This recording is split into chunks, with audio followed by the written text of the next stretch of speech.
Hi guys, ఈరోజు వీడియోలో మనం 1981లో రిలీజ్ అయిన the evil dead movie explanation చూద్దాం. ఈ మూవీ స్టోరీలోకి వెళ్ళబోయే ముందు మీ అందరికీ ఒక చిన్న రిక్వెస్ట్ గైస్. ఈ వీడియో అంతా మీరు చూసేశాక వీడియో మీకు ఎంటర్టైనింగ్గా అనిపిస్తే, మా ఎక్స్ప్లెనేషన్ కానీ మీకు నచ్చితే వీడియోని లైక్ చేసి ఛానల్ని సబ్స్క్రైబ్ చేసుకుని మన ఛానల్ని కొంచెం సపోర్ట్ చేయండి. అండ్ మన ఛానల్కి జాయిన్ బటన్ కూడా ఉంది.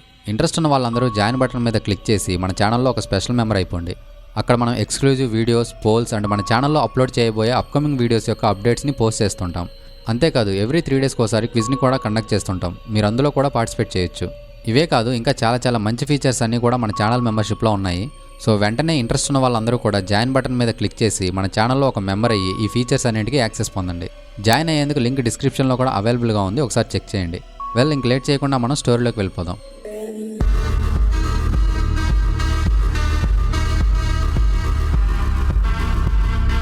ఇక్కడ కనిపిస్తున్న వ్యక్తుల పేర్లు Ash, Linda, Sheryl, Scotty and Shelly. Ash, Linda and Scotty, Shelly రిలేషన్లో ఉంటారు. షెరిల్ యాష్ యొక్క సిస్టర్. వీళ్ళందరూ కలిసి అడవిలో ఉన్న ఒక క్యాబిన్ని రెంట్కి తీసుకుని సరదాగా ఆ క్యాబిన్ దగ్గరికి వెళ్తుంటారు. క్యాబిన్కి వెళ్లే మార్గంలో ఒక పాడుబడిన బ్రిడ్జ్ ఉండగా వాళ్ళందరూ కార్లో ఆ బ్రిడ్జ్ మీదుగా ప్రయాణం చేసి క్యాబిన్ దగ్గరికి చేరుకుంటారు. కట్ చేస్తే రాత్రి అవుతుంది. అందరూ కలిసి జాలీగా డిన్నర్ చేస్తుంటారు. ఆ సమయంలో సెల్లార్ డోర్ సడన్గా దానంతట అదే ఓపెన్ అవుతుంది. సెల్లార్ డోర్ దానంతట అదే ఓపెన్ అవడాన్ని చూసిన వాళ్ళందరూ ఒక్కసారిగా భయపడిపోతారు. అసలు ఆ డోర్ ఎలా ఓపెన్ అయిందో తెలుసుకోవడం కోసం వాళ్ళందరూ భయపడుతూనే సెల్లార్ దగ్గరికి వస్తారు. ఇలా డోర్ ఓపెన్ అవ్వడానికి గల కారణం మేబీ ఏదైనా జంతువు అయి ఉండొచ్చేమో అనుకుని వాళ్ళందరూ కాస్త రిలాక్స్గా ఫీల్ అవుతారు. కానీ అసలు డోర్ ఓపెన్ అవడానికి గల కారణం నిజంగా జంతువో కాదో కన్ఫర్మ్ చేసుకోవడం కోసం స్కాటీ సెల్లార్ లోపలికి వెళ్తాడు. ఎంతసేపటికి కూడా స్కాటీ తిరిగి పైకి రాకపోవడంతో తనని వెతుక్కుంటూ యాష్ కూడా సెల్లార్ లోపలికి వెళ్తాడు.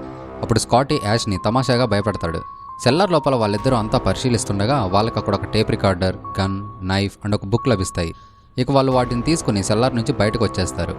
అసలు ఈ రికార్డర్లో ఏముందో తెలుసుకోవాలని వాళ్ళందరూ అనుకుంటారు. అందుకని యాష్ టేప్ రికార్డర్ని ప్లే చేస్తాడు. రేమన్ నోబీ అనే ఒక ఆర్కియాలజిస్ట్కి నటురాన్ డిమాంటో అనే ఒక బుక్ దొరుకుతుంది. నటురాన్ డిమాంటో అంటే అర్థం బుక్ ఆఫ్ ద డెడ్ అని. బుక్ ఆఫ్ ద డెడ్లోని లాంగ్వేజ్ ఇంగ్లీష్లో కాకుండా సమ్ డిఫరెంట్ లాంగ్వేజ్లో ఉంటుంది. ఎటువంటి డిస్టర్బెన్స్ లేకుండా ప్రశాంతంగా ఆ బుక్ని రీసెర్చ్ చేయడం కోసం ప్రజెంట్ యాష్ వాళ్ళు ఉన్న క్యాబిన్కి రేమండ్ ఇంతకుముందు వస్తాడు. రేమండ్ తనతో పాటు తన వైఫ్ హెన్రియాటాని కూడా క్యాబిన్కి తీసుకుని వస్తాడు. బుక్ ఆఫ్ ద డెడ్ మానవుని శరీరంతో తయారు చేయబడింది అండ్ అందులోని అక్షరాలు మానవుని రక్తంతో రాయబడ్డాయి. ఈ విషయాలన్నింటినీ రేమండ్ టేప్ రికార్డు గుండా చెప్తుండగా షెరిల్ భయంతో టేప్ రికార్డర్ని ఆఫ్ చేస్తుంది. కానీ స్కాటీ మాత్రం ఆ ఆర్కియాలజిస్ట్ ఇంకా ఏం చెప్పాడో తెలుసుకుందామని టేప్ని మళ్ళీ ప్లే చేస్తాడు. బుక్ ఆఫ్ ద డెడ్ డీమోన్స్కి సంబంధించినటువంటి పుస్తకం. Raymond book of the dead గురించి చెప్తూ అందులోని మంత్రాల్ని చదువుతాడు. ఆ మంత్రాల్ని విన్న డీమోన్స్ అన్ని ఒక్కసారిగా నిద్ర నుంచి మేల్కొంటాయి. ఆ మంత్రాల్ని వినలేక షెరిల్ భయంతో గట్టిగా అరుస్తుంది. అండ్ సరిగ్గా అదే సమయంలో ఒక చెట్టు కొమ్మ విరిగి క్యాబిన్ కిటికీ మీద పడుతుంది.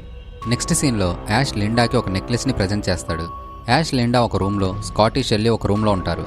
కానీ షెరిల్ మాత్రం ఒంటరిగా ఇంకో రూమ్లో ఉంటుంది. మాతో కలువు అని ఒక శబ్దం షెరిల్కి బయట నుంచి వినిపిస్తుంది. ఆ మాటలను విన్న షెరిల్ చాలా భయపడిపోతుంది. మేబీ క్యాబిన్ బయట అడవిలో ఎవరైనా మనుషులున్నారేమో అని చెక్ చేయడం కోసం షెరిల్ ఒంటరిగా క్యాబిన్ నుంచి బయటకు వస్తుంది. అప్పుడు ఒక చెట్టు వచ్చి షెరిల్ని పూర్తిగా చుట్టేస్తుంది. అండ్ ఆ చెట్టు షెరిల్ బట్టలన్నింటినీ చించేసి తనని రేప్ చేస్తుంది. తర్వాత తను ఆ చెట్టు నుంచి తప్పించుకుని తిరిగి క్యాబిన్లోకి వచ్చి భయంతో ఏడుస్తుంటుంది. షెరిల్ సిచ్యువేషన్ని చూసిన వాళ్ళందరూ కూడా టెన్షన్ పడతారు. అసలు నీకేం జరిగింది షెరిల్ అని యాష్ షెరిల్ని అడగ్గా, అసలు ఈ అడవిలోని చెట్లన్నీ మామూలు చెట్లు కాదు, అవే నా పైన దాడి చేశాయని షెరిల్ ఏడుస్తూ యాష్కి చెప్తుంది. మనం ఇక్కడ అసలు ఉండొద్దు, వెంటనే తిరిగి టౌన్కి వెళ్ళిపోదామని షెరిల్ వాళ్ళతో అంటుంది. అడవిలోని చెట్ల గురించి తను చెప్పిన మాటలను విని వాళ్ళెవరూ నమ్మలేకపోతారు. అందుకని వాళ్ళు ప్రస్తుతానికి అక్కడే క్యాబిన్లో ఉండాలని డిసైడ్ అవుతారు. కానీ షెరిల్ మాత్రం ఖచ్చితంగా నేను ఇక్కడ ఉండను, నన్ను వెంటనే ఇక్కడ నుంచి టౌన్కి తీసుకెళ్ళని ఏడుస్తూ యాష్కి చెప్తుంది. అందుకని ఇక యాష్ తనని టౌన్లోకి తీసుకెళ్ళడానికి సిద్ధమవుతాడు. ఇద్దరూ కలిసి కారులో క్యాబిన్ నుంచి టౌన్కి వెళ్తుండగా ఆ పాడుబడినటువంటి బ్రిడ్జ్ ఏదైతే ఉందో అది పూర్తిగా కూలిపోయి ఉంటుంది. అసలు ఆ బ్రిడ్జ్ ఇంతలోనే ఎలా కూలిపోయిందో యాష్కి ఏమీ అర్థం కాదు. అప్పుడు షెరిల్ అది మనల్ని అసలు ఇక్కడ నుంచి ఇంకా బయటకు వెళ్ళనివ్వదని డీమోన్స్ గురించి యాష్తో అంటుంది. అడవి నుంచి టౌన్కి వెళ్ళడానికి బ్రిడ్జ్ మార్గం తప్ప ఇంకో మార్గం ఉండదు. కానీ బ్రిడ్జ్ కూలిపోయి ఉంది కాబట్టి ఇక చేసేదేమీ లేక వాళ్ళు తిరిగి క్యాబిన్కి వచ్చేస్తారు. అసలు Raymond book of the dead గురించి అండ్ డీమోన్స్ గురించి ఇంకా ఏం చెప్పాడో పూర్తిగా తెలుసుకోవాలని యాష్ అనుకుంటాడు. అందుకని తన ఇయర్ ఫోన్స్ పెట్టుకుని టేప్ రికార్డర్లోని రేమండ్ మాటలను వినడం మొదలు పెడతాడు. రేమండ్ బుక్లోని మంత్రాలను చదవడం వల్ల ఒక కాండారియన్ డీమోన్ వచ్చి హెన్రియాటా శరీరంలో ప్రవేశిస్తుంది. డీమోన్ని అంతం చేయాలంటే ఉన్న ఒకే ఒక్క మార్గం పొసెస్ అయిన వాళ్ళ బాడీని ముక్కలు ముక్కలుగా నరకడమే అని రేమండ్ చెప్తాడు. సరిగ్గా అదే సమయంలో ఒక డీమోన్ షెరిల్ బాడీలోకి ప్రవేశిస్తుంది. మీరు మా నిద్రని చెడగొట్టారు కాబట్టి మీరందరూ ఒక్కొక్కరిగా చనిపోతారని ఆ డీమోన్ వాళ్ళందరితో చెప్పి ఒకసారిగా కింద పడిపోతుంది. అసలు షెరిల్కి ఏం జరిగిందో తెలుసుకోవడం కోసం లిండా అండ్ యాష్ షెరిల్ దగ్గరికి వెళ్తారు. ఆ సమయంలో షెరిల్ బాడీలో ఉన్న డీమోన్ పక్కనే ఉన్న పెన్సిల్ని తీసుకుని లిండా కాల్కి గుచ్చి తనని గాయపరుస్తుంది. అందుకని స్కాటీ వెంటనే ఆ డీమోన్ని సెల్లార్లోకి పడేసి ఇక అది బయటకు రాకుండా ఉండేందుకు సెల్లార్ డోర్ని చైన్స్తో లాక్ చేసేస్తాడు. కట్ చేస్తే లిండా విశ్రాంతి తీసుకుంటూ ఉంటుంది.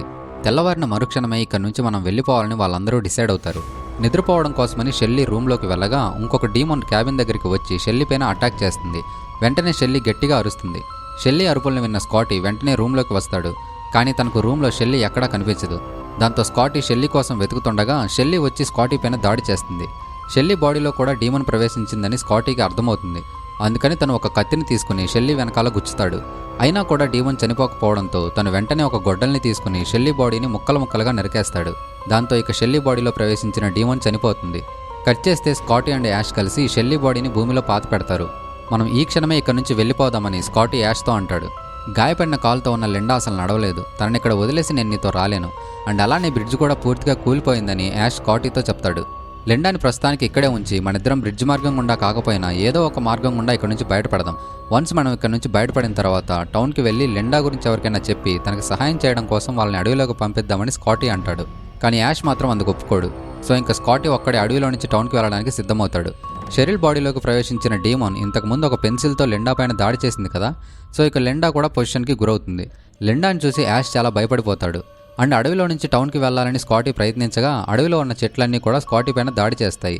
అందుకని ఇక తను కూడా క్యాబిన్కి తిరిగి వచ్చి యాష్కి విషయమంతా చెప్తాడు.